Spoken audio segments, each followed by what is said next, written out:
Are you a business owner that has been working diligently and hard to hit that elusive $10,000 per month, ideally monthly recurring revenue?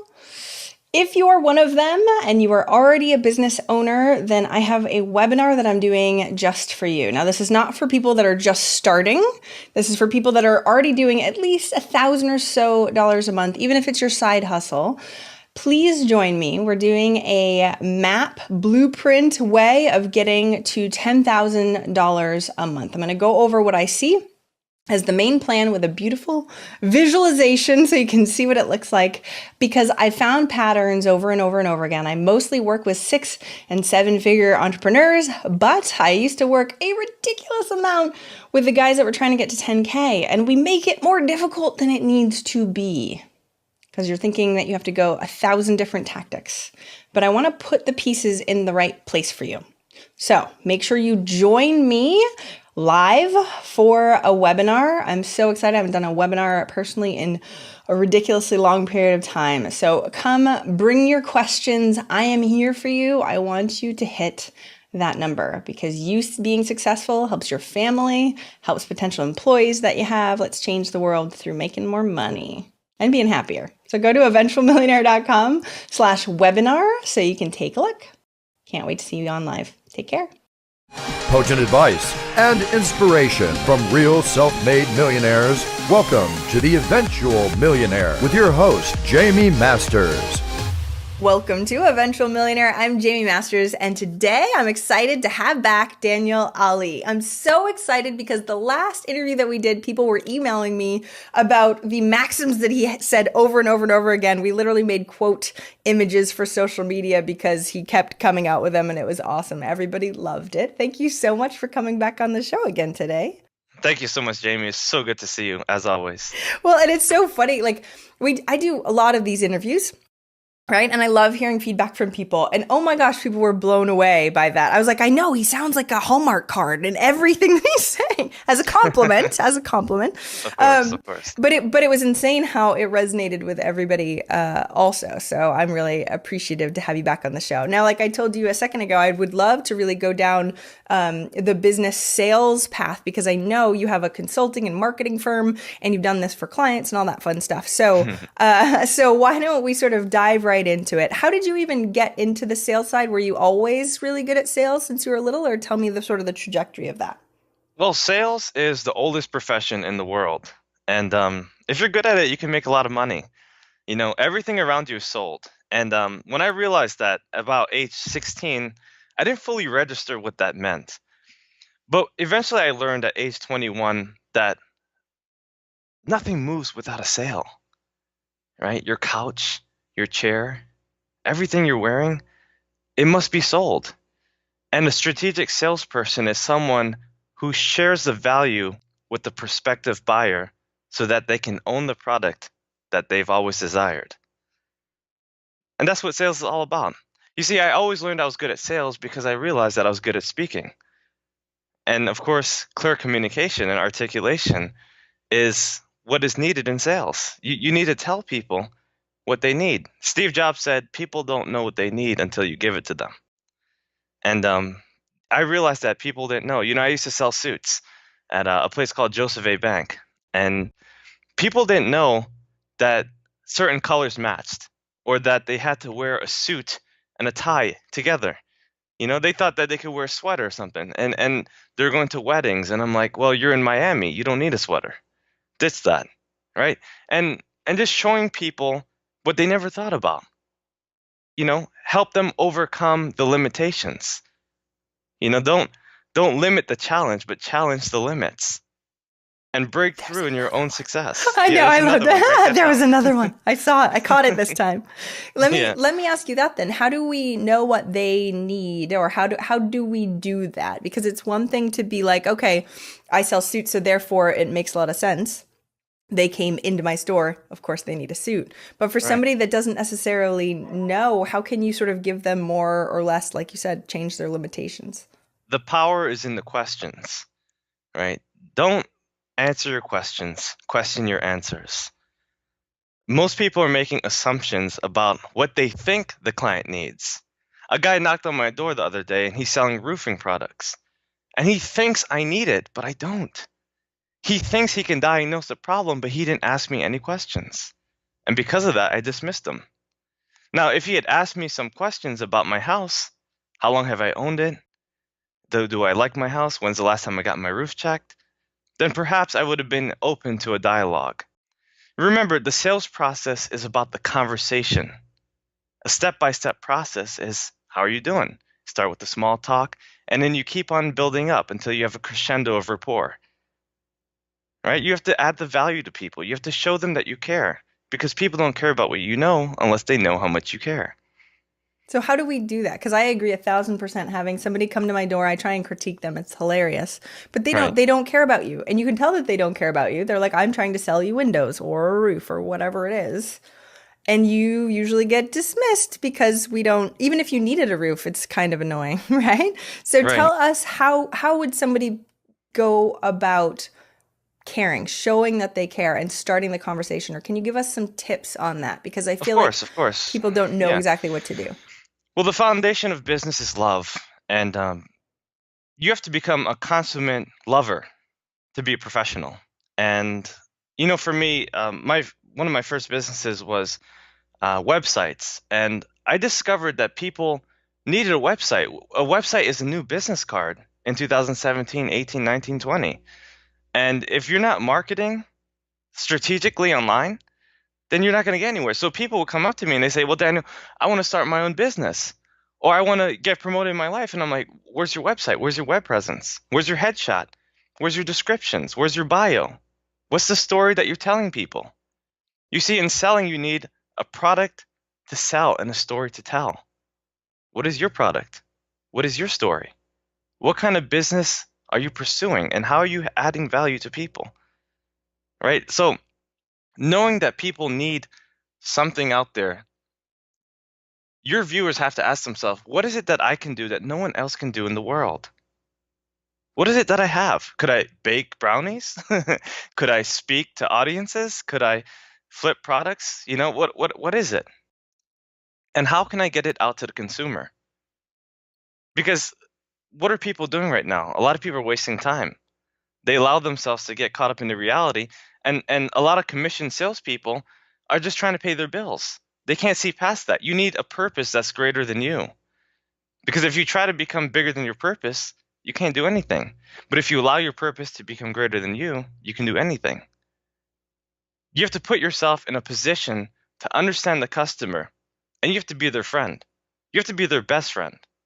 You have to understand their needs. You have to ask them very strategic questions.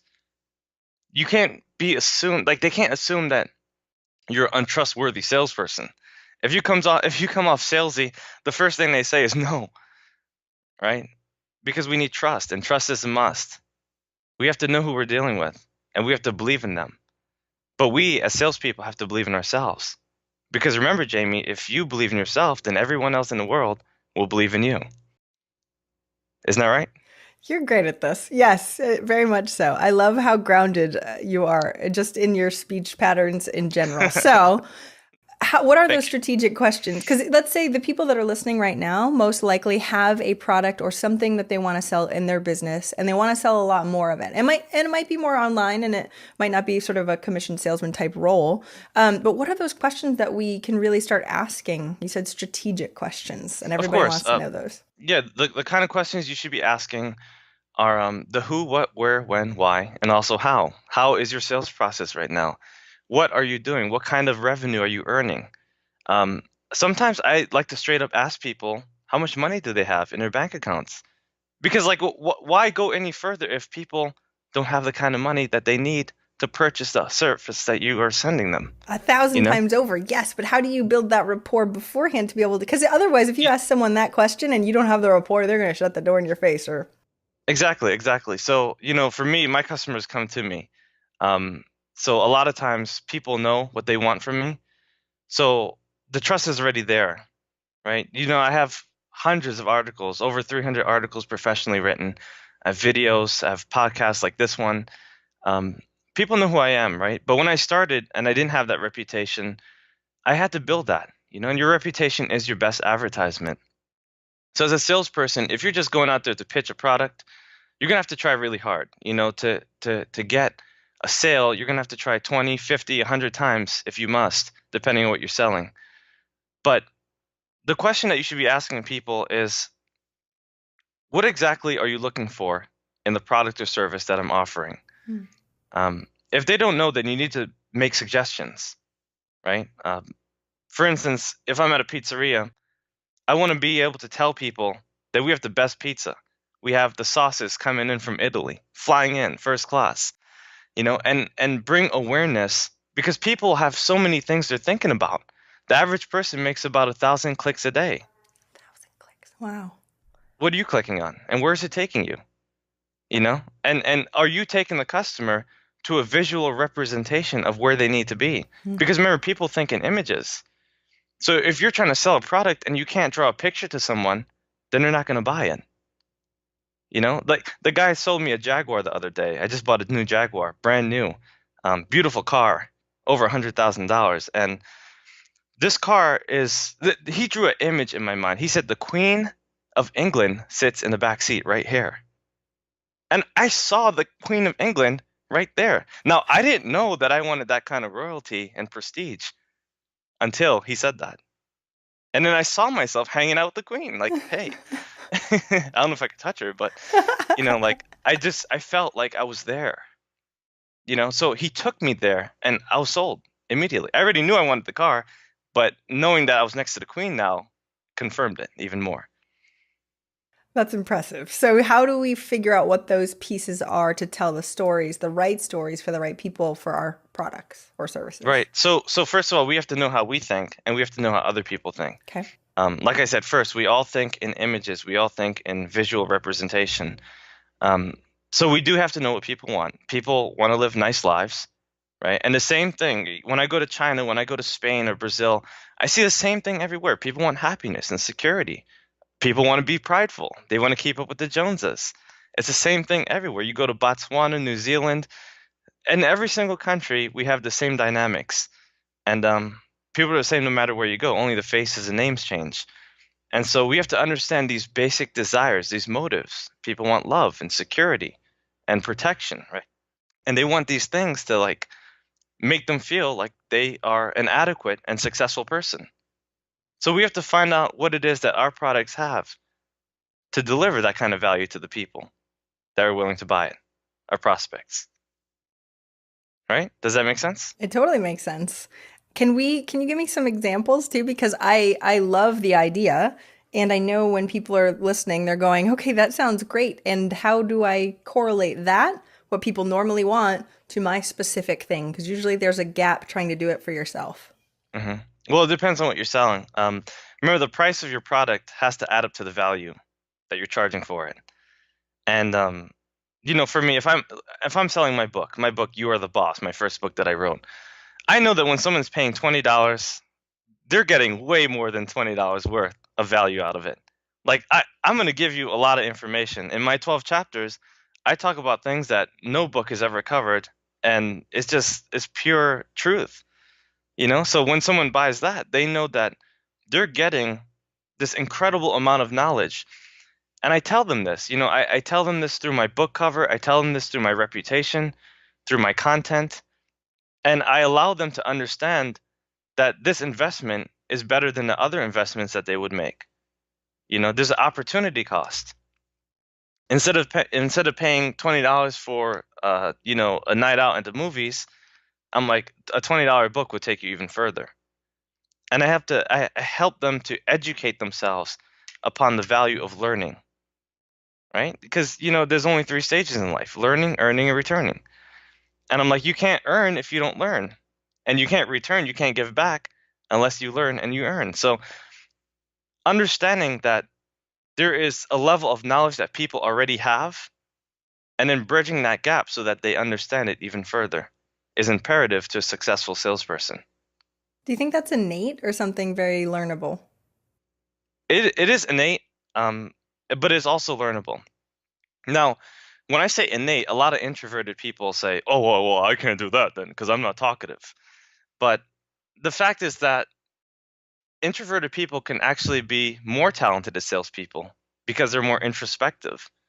They're more empathetic in some ways than extroverted people. So, I am an extrovert, but I also have introverted qualities as well. And to me, none of that matters, right? So, what really matters is, do you have an understanding of yourself first, but also of the people that you're serving, and are you giving them exactly what they want in the way that they want it? Are Great you question. exceeding their expectations? Hmm. Are you meeting them where they're at? Because most people, they're not doing that. They're just knocking on your door and expecting you to pay them because they have to catch up with bills. And just understanding that, like I said, the purpose is greater than you, then that's the most important thing. How do you assess them where they're at, right? Because every person is in a different place, I'm assuming, right? Yeah, and that's questions. You have to ask them. For instance, like I said, if someone's trying to buy my book, I have to ask them, well, what are your goals for this year? What are you planning to do? Are you happy with yourself? How's your family? Are you married? Do you have kids? And then once they start talking, I get the answers to my questions. And those answers lead me to more questions, follow-up questions. And now I'm able to diagnose the problem. Boom, I found it. Right? This guy's, let's say he's only making $100,000 a year, but he wants to make a quarter million. I'm like, okay, well, how are you going to bridge that gap? How are you going to find that 150? Well, my book is only $20. If you read that, I guarantee you're going to find at least 10 tips. All you need is one, right? One good idea. And once you apply that in your life, it becomes practical instead of theoretical. And then, you're going to buy my course and it's going to help you because you already made 250. Now you want to make a million. My course is going to help you get there. And so will your course, right, Jamie?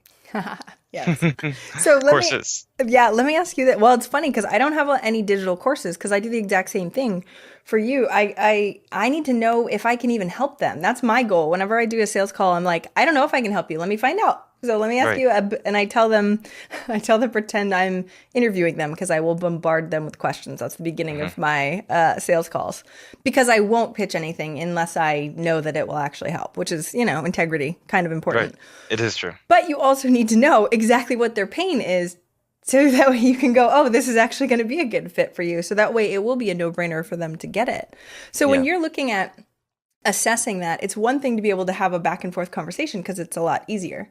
What do we do when we're online? So when we can't pull out all the pieces, right, and be able to have a two-way conversation because we're actually, and I know you do marketing all the time, right? So it's a marketing thing. So how do we do one to many and still have this level of connection? It's so simple. Just get your face out there. When I go on Jamie's website, I see this beautiful woman Aw. and her face is there and I trust her, like automatically. She's right there. It's so available. When people see my TED Talk and they see I have millions of views and they see that I'm very sincere about the words that I talk about, they believe it. There's a believability factor, right? They read the comments. They understand what I'm saying because it resonates with them. They never heard it before. They wanted to hear it, right? Some of the people I'm talking to, they wanted to hear from their parents or their teachers or their pastors or their preachers or whoever, but they never heard it before. And once they hear truth said in such a different way, especially in my rhetorical style, they start to say to themselves, this is something that I need. I need a leader to hold myself accountable. I need goals. I need to read books. I need to manage my time better. And once they come to the understanding that they need to improve, that's when they pull their wallet out. And that's when they say, you know what, I'm ready to buy. I'm ready to get to the next level. In fact, I have a rule where I say you need to invest at least 10% of the money that you would like to earn. So if you want to earn $100,000, you need to invest 10%, which is 10,000. If you want to earn a million, that's 100,000, right? And I believe that if you keep on investing in yourself, pouring that money back into yourself and your business, it's going to take you to momentous heights. It's going to help you to get to the echelon of success. It's funny because we were just talking in the last interview that I did all about putting money back in. Yeah. And she was like, I don't think people understand that aren't in business how much we reinvest back in, right? Right. So especially when you're on a growth trajectory and you're really trying to change things. So what do you suggest for investments? Are you talking about just learning side of things? Are we talking about testing new marketing tactics? What is the investment definition to you? Right. So every excess dollar that you have, every discretionary dollar needs to be eaten. You need to like indulge it, because every dollar that you make needs to be reinvested back in yourself, right? A lot of people are trying to save, but honestly, the only reason you save is to invest, right? So like, even if you have 10,000 or $100,000 in the bank, you need to take that money and pour it back into yourself, right? Or even if you have a couple hundred or like $10, whatever it is, take that last dollar and invest it in yourself. Start reading books, start going to conferences, hire the coach, that you need, that can give you the step-by-step process that you need. I think a lot of people need wisdom and understanding. And wisdom is knowing what to do, and understanding is knowing why you did it. So wisdom is like following this podcast because you know it's going to give you the valuable input that you need. And understanding is like shaking your head saying, you know what? This is the right decision. I did choose, the right people to listen to. And I think like before someone starts a business, they need to be properly guided into getting to that point. And that's why we do what we do. We give people that step-by-step process so that they can be able to maneuver through those obstacles and get on their path of success. There will always be more obstacles. No matter how much money you make, there's always more investment to be done. I mean, it's funny I work with most seven-figure businesses, some six-figure, but in general, there's always a new problem, potentially bigger. There's always another growth level of trajectory as a human being, let alone as a business or a leader Right. or whatever. So how do we mitigate or not mitigate? How do we, like you said, figure out what that right path is? Because there are 1,000 things we could invest in. How do we know what is the right book? Just because we got sold it? You know what I mean? What is that right path?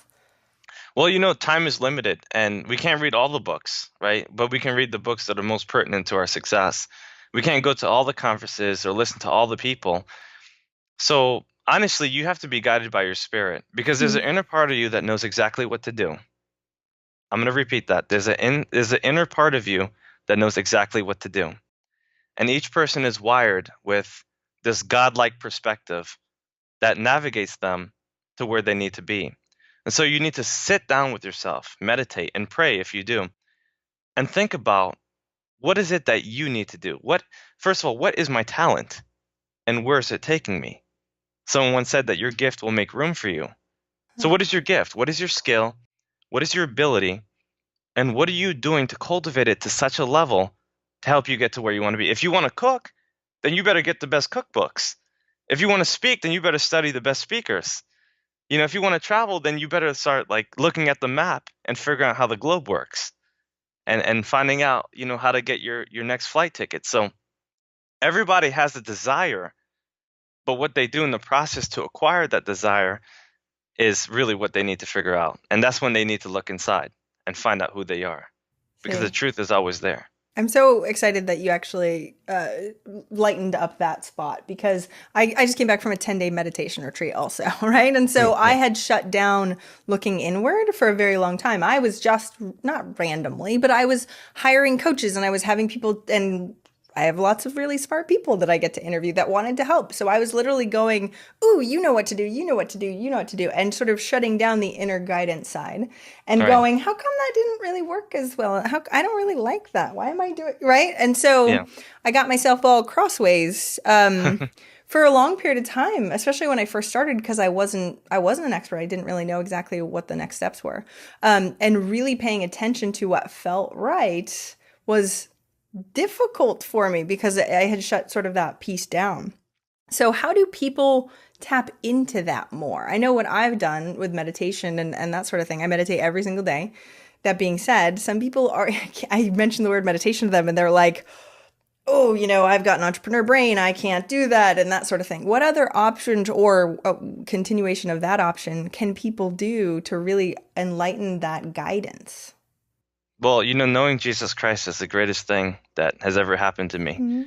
And since I've been reading the Bible, I've discovered new truths. I mean, Jesus is the greatest salesman that ever lived. I mean, he's only been alive for 33 years. And 2,000 years later, there's billions of people that still believe in him. I mean, if you're not going to learn from him, then you might as well not learn sales at all. To neglect the fact that people still believe and still talk about him to this day shows that he's real. And I read the Bible every day. Someone once told me Bible stands for basic instructions before leaving Earth. And every day I just sit down and I get deep within this book and I fall on my knees and my face and I pray and I ask the Lord for truth and forgiveness and mercy and wealth and abundance. And He gives it to me because He knows exactly who we are. The Lord knows exactly what we're called to do. So in business, we need a spiritual side. We need to understand what our purpose is, but only God can ordain that purpose and show us exactly where we need to be.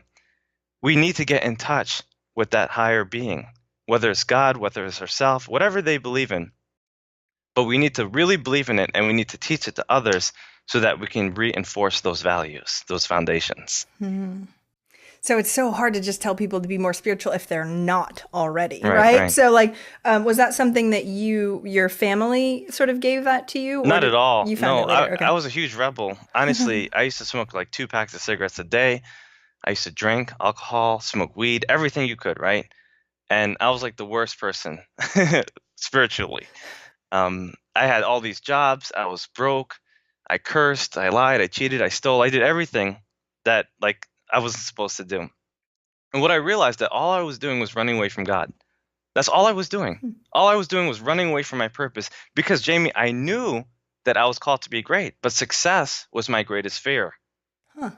I was afraid of my potential and how great I would be. That's I really know you interesting. understand that. No, know I you understand do. that. So let me clarify too, because I find that really interesting. So, and it likens to sort of some of the interviews that I've been recording today, because we've got this thing where we feel like we need to grab onto something else, right? You're Mhm. like, no, I can't. I'm not. Distractions. Yeah, super distractions. Yeah. So how do we pay attention to when we're being distracted versus when we're being called? Well, yeah, distraction is a choice, and we have to ask ourselves. Usually, there's like 2 or 3 options that most people have, right? Do I want to go on Instagram or do I want to open this book, right? It's usually a Wait, I this or that. love Instagram. No, I'm kidding. I Yeah, mean, I I do do like love Instagram, but Instagram not too. that much. Follow me on Instagram, Daniel I Alleyway, know, exactly right. and Wait, go read a book. Oh, wait, no, follow me on Instagram. yeah, find me on my website. No, but seriously, it's so important to just make these crucial decisions. Everyone's making dozens, hundreds. Entrepreneurs are making thousands of decisions every single day, and we have to know like who we are and access those deeper truths. So to the people who are not as spiritual, you don't have to be spiritual. You don't have to be this guru where you know everything. All you have to do is look at yourself and ask yourself, what is it that I need to do that I haven't been doing? What are 3 things I dislike about myself that I need to cast out? And what are 3 new things I can adopt? Is it better fitness? Is it more knowledge? Is it more income? And what are those 3 things holding me back? Is it pornography? Right? Is it lying? Is it cheating? Is it stealing? Is it, gossiping? Whatever it is. And get true to yourself so that you can be able to reach that higher level of success. That's basically all it comes down to. It's in looking at yourself again with the actual mirror that's real and not a facade of what we pretend to be. Yeah. So the other question though is do we have to be perfect all the time either then, right? So Not at like all. a long day, a glass of wine, you know what I mean? Like where does that line come in? Well, that's when I believe asking for forgiveness.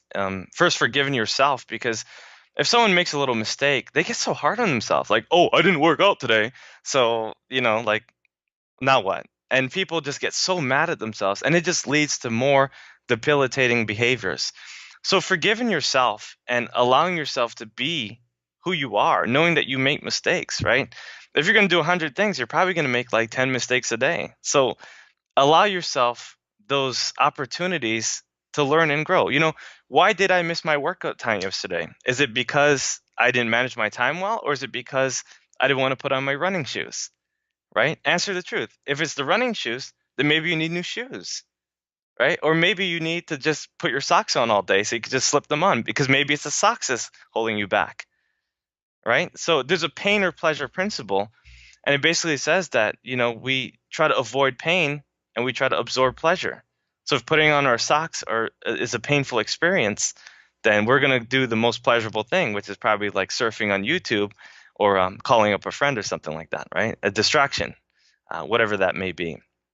So just being true with yourself And knowing the consequences of each action, I think, is something that can help you to sustain success. You don't have to be perfect, but you do have to understand who you are and what you want to accomplish as you continue to reach your higher goals. Well, and that's sort of the next trajectory then. So yes, thank goodness we don't have to be perfect, right? Even the perfectionists, I'm recovering perfectionist that I am. How do you continually, because it's a continuous forward motion, right? Continual process. How do we continually keep pushing outside of our comfort zone, keep trying new things, keep moving forward on that trajectory of, like you said, you were called to it. So we have Right. to keep working on that piece. And sometimes it's easier to just go hide in the corner or go on Yeah, I mean, YouTube or whatever it is. so yeah, there's a lot of answers to this. Okay, good. All of them. Go. Journaling is important. Yeah, like you write a letter to yourself or write a letter to God, and tell yourself or God everything you want in your life. It could be 5 pages, 10 pages. Just put the pen to the paper and let it flow. That's one tip. The second tip is making positive affirmations and prayers. Lord, help me to know the way. God, show me the way. Or universe, protect me and prosper me and lead me and help me meet people that I want to meet. The other day, I met Ted Cruz, and he was a former presidential candidate. But before I met him, I was saying to myself, I was like, I know, Lord, you're going to show me someone big today. I know, universe, that you will prosper me and help me to meet someone interesting tonight. And the moment I saw him, I was like, you know what? This is a cool guy. And we had a nice 15-minute conversation. So you have to understand that the universe is going to put you in the right place if you ask for it. So journaling, affirmations, praying and meditating, like we were talking about, and just having a good support system to pull you up when you're down, and just feeding into them and allowing yourself to be fed from them, from their hand. Because if you don't have good people around you, then it doesn't matter how many books you read or how many podcasts you watch. You have to have people that lift you up, that hold you to higher standards so that you can keep on succeeding. Let's talk about that for a second, because I think that's Mhm. really, really important. It's one thing to try and find that support system. So first, let's talk about how do we find that support system? Right. So, first of all, you got to get rid of all the wrong people in your life in order to get the right people in your life. Okay. And even the wrong people could be very close, like a spouse or a brother or a father or mother. And we need to understand who we're dealing with here. If our mother is giving us advice and she's only making minimum wage and she's talking about money, then we need to stop listening to her. We actually need to do the opposite of what she's doing, right? We always hear people saying, "Well, don't get a credit card," and people don't know why. People don't know that our system was built on credit, and that credit, if used in a business correctly, it can help you to prosper. It can leverage you substantially. So not listening to certain people and their expectations and their suggestions, I think, is imperative to reaching success. So you got to find people who are successful. I used to make a list in my first year of business, and I said, you know what? I need to talk to 50 millionaires this year.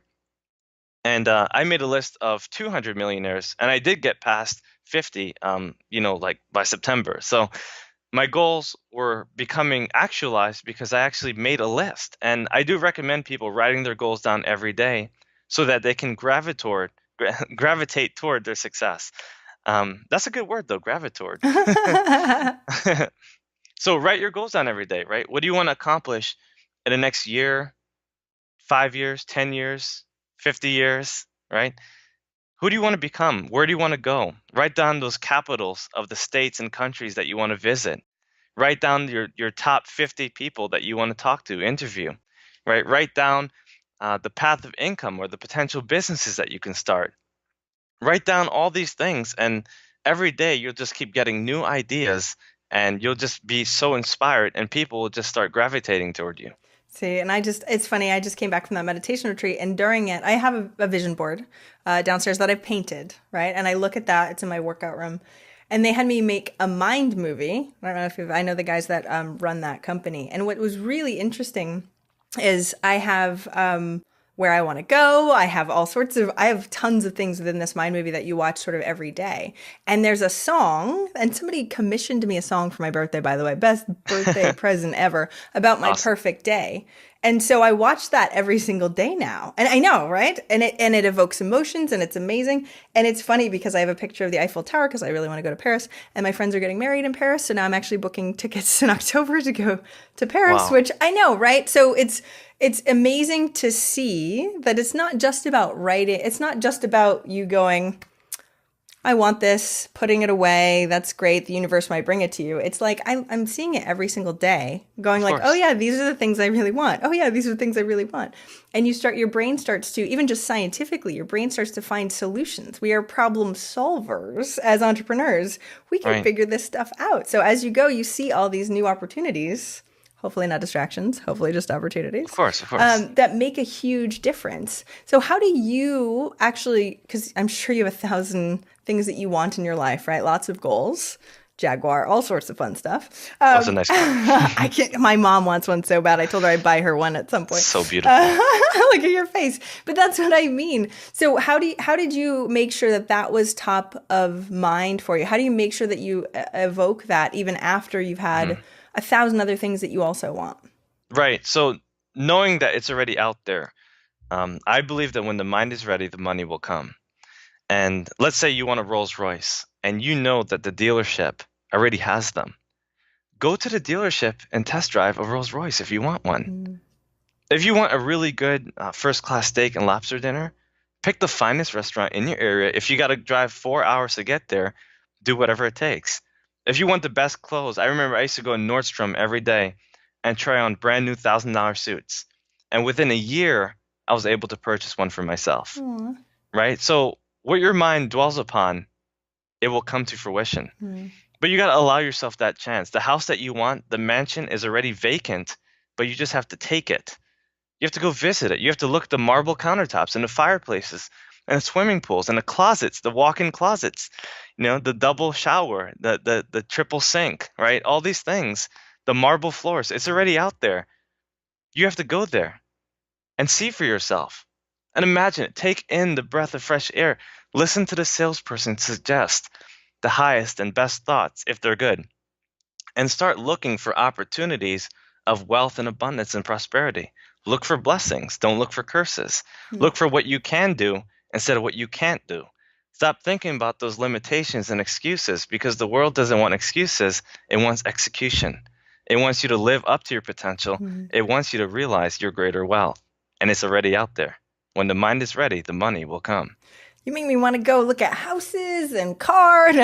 I'll have those experiences so that way you can really bring it up. What do you think that is? Is it the emotional feeling? What do you think? Oh, Yeah, definitely. so tell me more about that.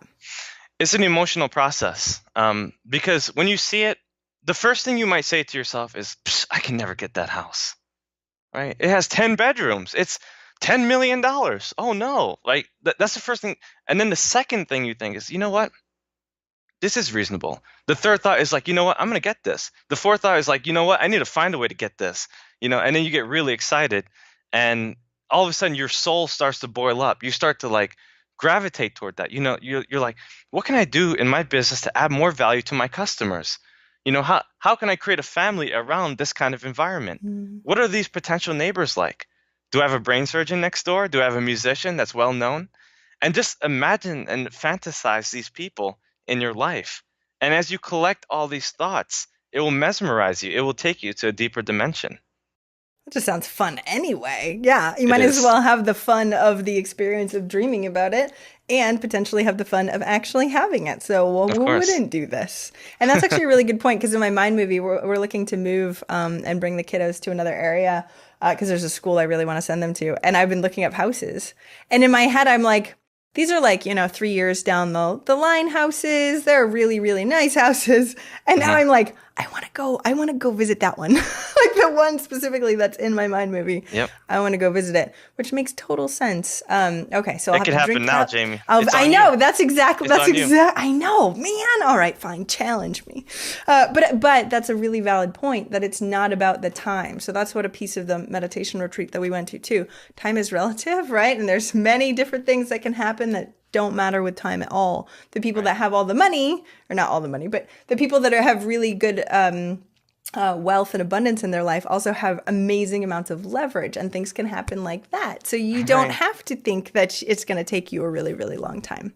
Right. Right. Which is awesome. All right. Yeah. This is amazing. I love it. Let me ask you one question before we get to the last question. Because when we were talking about support, there was one other piece that I wanted to sort of bring up. Because it's one thing to have the people that seem like they're successful, or that shouldn't say seem, that are successful around you, because that's who we want to surround ourselves with. And it's another thing to actually receive their support. Right? I had this issue, I still have this issue, I think, where people will offer stuff and I'll be like, no, I'm fine, I'll do it on my own. No, I'm good. Nope, I'm okay. I don't need it, right? So how do you get better at letting in and really asking for the help that you might need? Well, you have to support your team if you want your team to support you. Mm-hmm. Right now, I have a dozen employees watching me because they expect the highest and best of me because I expect the highest and best of them. They're all smiling right now, and I see 24 eyes staring at me because they believe in me. And I know that I've put a lot of time into them.